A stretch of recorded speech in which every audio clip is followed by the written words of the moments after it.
हमारे लिए मिट गया। आज हम लोगों को भी मिटना पड़ेगा। घर के घर में बैठ के कोई क्रांति नहीं होती है। जो अंधकार में रहते हैं वो क्रांति को घटित नहीं कर सकते हैं।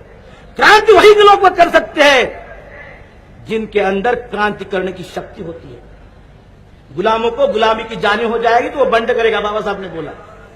लेकिन अगर हमारा लोग अगर चाहेगा कि हम अपने आप गुलाम बने तो काम कैसे होगा? इसमें बाबा साहब की तो गलती नहीं है ना। तो बाबा साहब नाम की शक्ति जो है हमारे अंदर का उद्रेक हुआ। अरे बाबा साहब क्या है?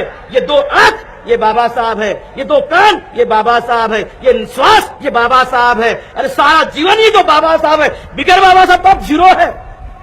ये बाबा साहब है इसलिए प्लस में चल रहा है, नहीं तो अब तो जीरो है, जीरो। अब प्लस में चलना है। आने वाले समाज को ये दिखाना है, हमारे आने वाले पीढ़ी को ये दिखाना है कि एक बाबा साहब हम लोगों के लिए मर मिट गया। एक बाबा साहब सारी जिंदगी इस समाज को बनाने के लिए अपने पेट को काटते रहा।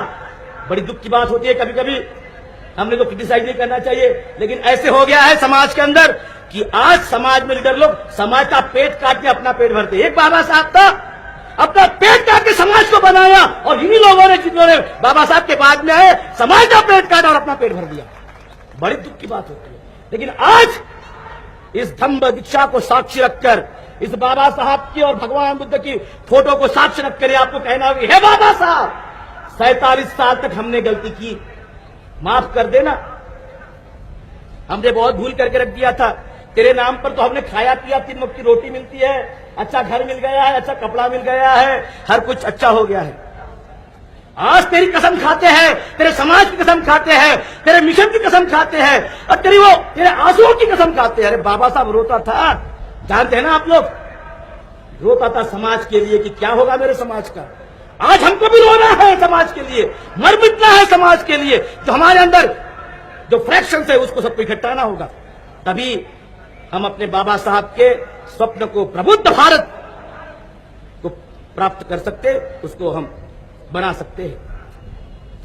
बाबा साहब की जो कल्पना थी प्रबुद्ध भारत कि सारा भारत एक प्रबुद्ध बने, यहां पर जो जाति की वैषम्यता है, जो जहर फैला हुआ है वो नष्ट हो जाए, सारा समाज एक रूप आ जाए। और इसलिए संविधान के प्रियम्बल में लिखा कि न्याय, बंधुता, एकता और भ्रातृत्व, justice, liberty, fraternity and equality, ये तो भगवान बुद्ध 2000 साल पहले बोले। उसी बात को बाबा साहब ने कायदे से बांध दिया। आप लोग जानते हैं कि नहीं जानते, मुझको नहीं मालूम। जापान की जब पहला संविधान बना, जापान का पहला संविधान 5वीं शताब्दी में, तो उनका संविधान का पहला आर्टिकल क्या था? हम जापान के लोग बुद्ध, धम्म और संघ के शरण में जाते हैं। पहला आर्टिकल, हम जापान के लोग, ये राजा ने लिखा कि हम जापान के लोग बुद्ध, धम्म और संघ की शरण में जाते, पहला आर्टिकल। दूसरा आर्टिकल क्या था?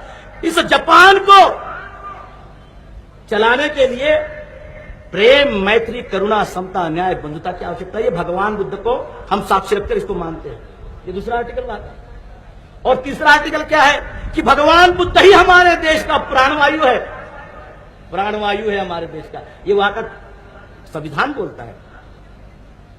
आज हम